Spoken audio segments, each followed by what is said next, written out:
Very often the students claim that they have written the answer, correct answer in fact, and they didn't get any marks for that. One such instance happened when a student came and said, "Sir, I have written this correct short note and but there are no marks."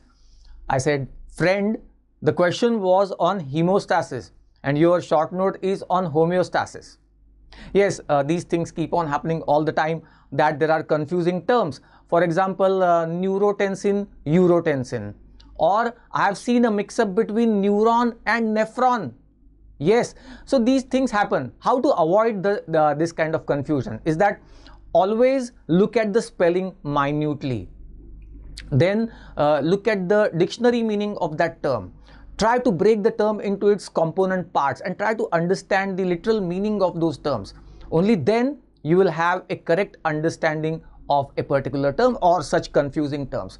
So this video is on two such terms, renin and renin. Well, we will come up regularly with such videos with interesting facts which will be required in the exam, at least to avoid the mistakes. It will be important. So before we proceed further, why not subscribe to the channel? All right, towards the end, of course, we will discuss the Physio Plus Plus. We have come up with this new addition to the videos, whereby we will describe some clinical application or some extra knowledge about that particular topic. It will help you fetch extra marks. All right, so this is a tale of two renins, R-E-N-N-I-N and R-E-N-I-N. R-E-N-N-I-N, renin, let's talk about that first. Now, this is an enzyme. You are aware of that. It's the enzyme present in the stomach. But this word has its origin in the term rennet. So what is this rennet?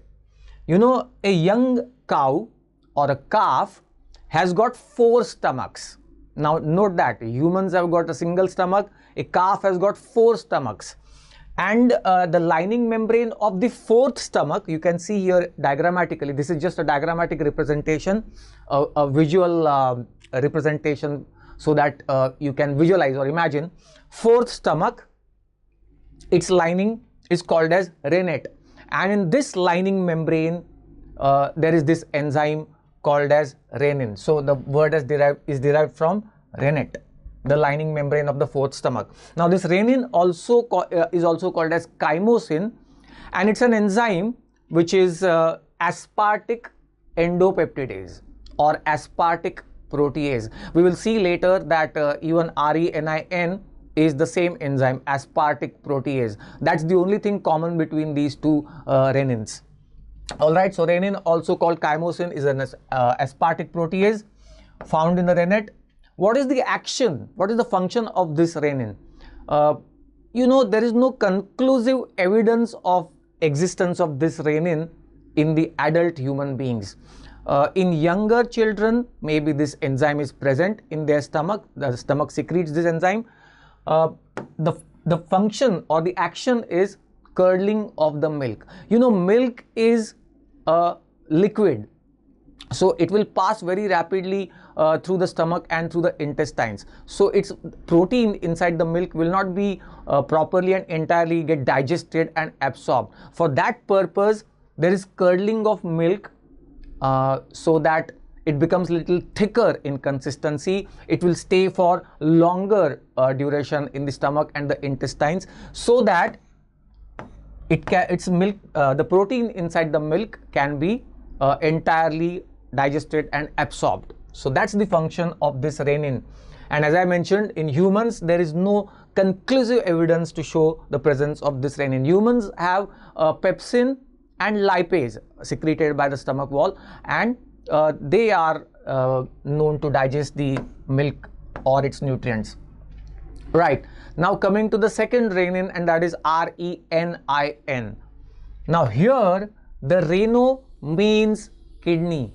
Yes, you know, renal physiology, anything that starts with reno here will mean kidney. So this renin is synthesized and secreted by the JG cells in the kidney. Renin is an enzyme, again an aspartic protease, just like renin, RENIN, and is synthesized by the JG cell in the kidney. You must have read that already in physiology. It is also called as, now look at this term, it is also called as angiotensinogenase. You know, anything that ends with ase means an enzyme. So enzyme that acts on angiotensinogen, therefore angiotensinogenase. Liver synthesizes angiotensinogen. It comes into the plasma where this renin acts on it, acts on the angiotensinogen to convert it into angiotensin 1, and you know, subsequently angiotensin 2 is formed, aldosterone is secreted. This is the regulation of blood pressure. So this is an important aspect of blood pressure regulation. So it acts on the angiotensinogen in the plasma, and it was discovered, named and characterized by Robert Tigerstedt, professor of physiology, and his student in way back in 1898. So that was renin versus renin. Coming to the end, the Physio plus plus, the new section that we are adding to our videos, our topics, so that you can write this and get extra marks. So there's something called as plasma renin activity.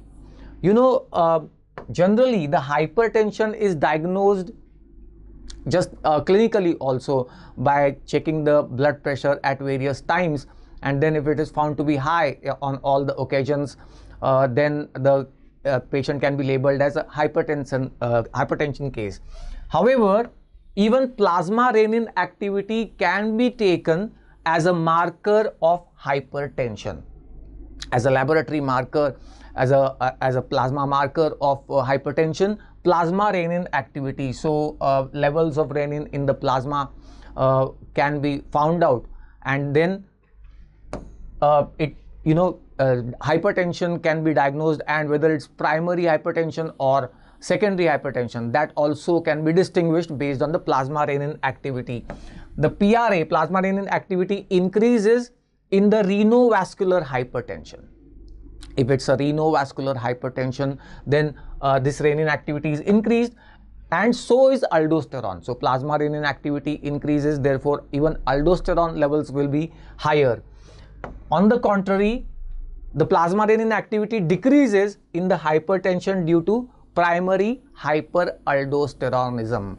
If there is a primary hyperaldosteronism, then possibly by negative feedback, the renin levels will decrease, plasma renin activity will decrease.